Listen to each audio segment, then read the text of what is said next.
Students, hope you will be fine. The topic for today discussion is videos in multimedia. जैसे कि आपको बताया गया था, मल्टीमीडिया कॉम्बिनेशन होता है डिफरेंट टेक्निक्स का, जिसमें कि हम images, video, audio, text assemble करते हैं और अपनी इंफॉर्मेशन कन्वे करते हैं यूज़र के लिए। स्टूडेंट्स, हमारे पास में वीडियो एक मोस्ट इम्पॉर्टेंट विजुअल डिस्क्रिप्शन है, आप कह सकते हैं। एक ये वीडियो यूनिट है, विजुअल डिस्प्ले यूनिट है, जिसकी हेल्प से हम इंफॉर्मेशन यूज़र के सामने विजुअली प्रेजेंट करते हैं। स्टूडेंट्स, हमारे पास में बहुत टाइप्स के आप कह सकते हैं एस्पेक्ट्स हैं वीडियो के, जिनका एक डिफरेंट इम्पैक्ट होता है किसी भी मल्टीमीडिया एप्लीकेशन पर। जिसमें हमारे पास में एनालॉग वीडियोज़ आते हैं, हमारे पास में डिजिटल वीडियो आते हैं, हमारे पास में वीडियो डिस्प्ले इंटरफेसेस होते हैं, जैसे एलईडी है, एलसीडी है, सीआरटी मॉनिटर्स हैं, हमारे पास में 3 डायमेंशनल वीडियोज़ होते हैं। Today we will study about analog videos. Students, जैसा कि आपको पता है कि जो एनालॉग सिग्नल होते हैं वो आपके टाइम के अकॉर्डिंग वेरी करते रहते हैं। मीन्स इनमें हमारे पास में फ्लक्चुएशन आता रहता है। यहाँ पर स्टैटिक सिग्नल नहीं होता है, कहीं पे सिग्नल अप होगा, कहीं पे सिग्नल क्या होगा, डाउन होगा। जैसे कि हम इसका अगर ग्राफ रिप्रेजेंट करें टाइम के अकॉर्डिंग, तो आप देखेंगे तो इस तरीके से यहाँ पे क्या होते हैं, फ्लक्चुएशन आते रहते हैं एनालॉग सिग्नल्स में। बट यहाँ पर एक बात आपको देखनी है कि ये आपके कंटिन्यूस सिग्नल होते हैं। ऐसा नहीं है कि सिग्नल बीच में ब्रेक हो रहा है, नहीं, ये आपके कंटिन्यूस सिग्नल होंगे जो कि टाइम के अकॉर्डिंग वेरी करते रहेंगे और इनमें कहीं ना कहीं थोड़ा बहुत फ्लक्चुएशन आता रहेगा। हम ये कह सकते हैं analog video is represented as a continuous time varying signal. Digital video की अगर हम बात करें, it is represented as a sequence of digital images. Digital video में हमारे पास में डिजिटल इमेजेस के सीक्वेंस होते हैं। Students, in analog signal, once the electronic signal received, we may assume that brightness is at least a monotonic function of voltage. Students, जैसे कि आपको बताया गया कि जो हमारे एनालॉग सिग्नल होते हैं, इसमें जैसे ही कोई इलेक्ट्रॉनिक सिग्नल रिसीव होता है तो इसकी जो ब्राइटनेस होती है वो डिपेंड करती है कि सिग्नल की फ्रिक्वेंसी क्या है। सिग्नल की फ्रिक्वेंसी अगर ज़्यादा है तो आपकी ब्राइटनेस आपको क्या मिलेगी, ब्राइटर मिलेगी। ब्राइटनेस क्या होगी, अच्छी होगी। सिग्नल की स्ट्रेंथ कम है तो वहाँ पे हम कह सकते हैं कि ब्राइटनेस क्या है, कम है। एक चीज़ हमें यहाँ पे ध्यान में रखनी है कि यहाँ पर ये कोई ज़रूरी नहीं है कि हमारे पास में लीनियर इमेज आ रही हो, क्योंकि यहाँ पे हम गामा करेक्शन करते हैं एनालॉग वीडियोज़ में। फॉर एग्ज़ाम्पल, जैसा कि अभी हम आपको दिखाएंगे, एन एनालॉग सिग्नल सैंपल से time varying image. Analog signal जो होता है वो आपको टाइम वेरिंग इमेज देता है। So called progressive scanning traces through a complete picture a frame row wise for each time interval. इसलिए इसको प्रोग्रेसिव स्कैनिंग भी कहते हैं, प्रोग्रेसिव सिग्नल इमेज भी कहते हैं, जिसमें कि हमारे पास में एक कंप्लीट पिक्चर तब बनती है, जैसे कि आपको पता है जो फ्रेम होता है, एक पर्टिकुलर जो फ्रेम होता है वो डिपेंड करता है किसी भी पिक्चर के कंप्लीशन पर। तो यहाँ पर जो टाइम इंटरवल होता है वो आप रो वाइज लेते हैं। हम यहाँ पे कॉलम्स को भी कैलकुलेट करेंगे, रोज़ को भी कैलकुलेट करेंगे। आप देखिएगा स्टूडेंट्स, अगर हम इसमें एक हाई रेजोल्यूशन की बात करें, हमारे पास में हाई रेजोल्यूशन मॉनिटर है, तो वहाँ पर जो टाइम इंटरवल होता है वो एनालॉग सिग्नल्स का 1/72 सेकेंड्स होता है, यानी 72 सेकेंड्स का एक पार्ट। स्टूडेंट्स, कहीं कहीं पर जो हमारे पास में मल्टीमीडिया स्टैंडर्ड्स होते हैं उसमें हम इंटरलेस्ड स्कैनिंग का यूज़ करते हैं। जैसा कि हम आपको बताएं सीआरटी मॉनिटर, आपने सीआरटी मॉनिटर्स के बारे में स्टडी किया होगा कि इसमें जो बीम होती है वो किसी जो भी आपकी सरफेस है जो कि कोटेड है, आपकी फॉस्फोरस कोटिंग होती है, वहाँ पर आके इमेजेस फॉर्म होती हैं इलेक्ट्रॉन्स के थ्रू। तो जो हमारी इंटरलेस्ड रास्टर स्कैन मेथड होता है, इसमें क्या होता है कि हम ऑड नंबर ऑफ रोज़ और इवन नंबर ऑफ रोज़ जो होते हैं उनको कैलकुलेट करते हैं। सबसे पहले ऑड इवन, जो भी हमारा फ्रेम बनेगा वो ऑड और इवन का कॉम्बिनेशन होगा। जैसे कि आपको यहाँ पर दिखाया गया है, पी क्यू आर एस, जो यहाँ पे डार्क स्ट्रेट लाइंस हैं वो आपका ऑड लाइंस को शो कर रही हैं, और जो आपकी डैशेस वाली जो लाइन है वो आपकी इवन नंबर ऑफ लाइंस को शो कर रही हैं।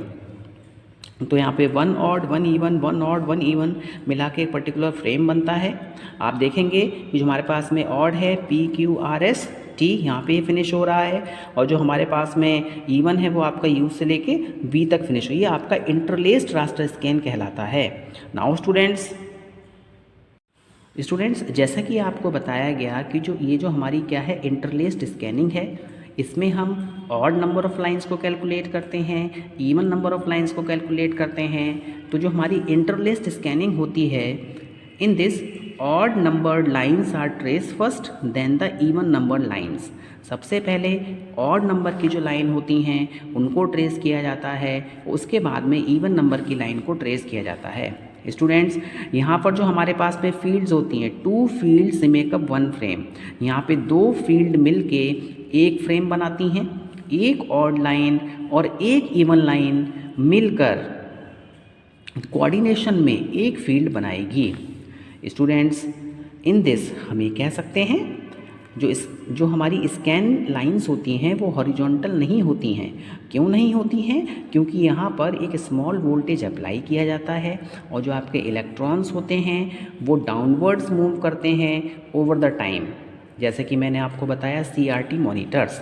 नाउ स्टूडेंट्स, जैसा कि इसमें आपको दिखाया गया है कि जो हमारी सबसे पहले हमने क्या किया, ऑड नंबर ऑफ लाइन को ट्रेस किया, फिर इवन नंबर ऑफ लाइन को ट्रेस किया। इसके बाद में आप देख रहे होंगे यहाँ पे स्ट्रेट हॉरिजॉन्टल लाइन नहीं है। इट मीन्स जो लाइन है वो मूविंग डाउनवर्ड डायरेक्शन में मूव कर रही है इलेक्ट्रॉन बीम की हेल्प से। नाउ स्टूडेंट्स, अगर हम कैथोड रे ट्यूब की बात करें तो यहाँ पर जो डिस्प्ले होता है वो फ्लोरेसेंट लाइट की हेल्प से बनता है, और यहाँ पर हम फ्लैशिंग भी कर सकते हैं। जो फ्लैशिंग जो होती है वो 50 to 70 टाइम पर सेकंड के हिसाब से होती है, जिससे कि हमारी इमेज जो है वो स्मूथ बने, इस इमेज हमारे लिए ब्राइटर और क्लियर इमेज हमारे पास में आए अगर हम वीडियो एनालॉग सिग्नल की हेल्प से बना रहे हैं। स्टूडेंट्स, जो एनालॉग सिग्नल्स होते हैं वो हमारे 1 डायमेंशनल होते हैं। It is simply a signal that varies with time. ये ऐसे सिग्नल्स होते हैं जो कि आपके टाइम के साथ वेरी करते रहते हैं। स्टूडेंट्स, इसमें हम बहुत सारे वीडियोस के बारे में स्टडी करेंगे। सबसे पहले हम बात करते हैं NTSC वीडियोस। देखिए, सारे जो हैं वो आपके डिफरेंट फॉर्मेट्स हैं। आपने देखा होगा कि अगर हम कोई वीडियो मेकिंग कर रहे हैं with the help of mobile cameras, तो वहाँ पे हमारे पास में बहुत सारे ऑस्पेक्ट रेशो आपको देखने को मिलते हैं। Aspect ratio means screen size. आपने देखा होगा 60:9 का रेशो होता है, 4:3 का रेशो होता है, 6:9 का रेशो होता है। तो ये जो रेशो होते हैं ये आपको ये दिखाते हैं कि कितनी हमारे पास में स्कैन्स लाइन पर फ्रेम में आएंगी और कितने फ्रेम्स हम 1 सेकेंड में बनाएंगे। स्टूडेंट्स, NTSC वीडियोस के बारे में अगर हम बात करें तो ये जो हमारे वीडियो होते हैं इसमें 4:3 का ऑस्पेक्ट रेशो होता है, और इसमें 525 स्कैन लाइंस पर फ्रेम होता है, और 30 FPS का वीडियो बनता है। मीन्स 30 फ्रेम पर सेकेंड का इसमें आपका वीडियो बनता है।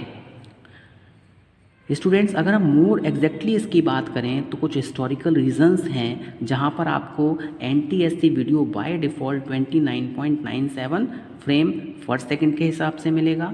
दूसरा, हम ये भी कह सकते हैं कि इसमें 33.37 पर फ्रेम्स होते हैं। जो हमारे NTSC वीडियोस होते हैं वो हमारा इंटरलेस्ड स्कैनिंग सिस्टम को फॉलो करते हैं। यहाँ पर जितने भी फ्रेम्स होते हैं उनको 2 फील्ड्स में डिवाइड किया जाता है।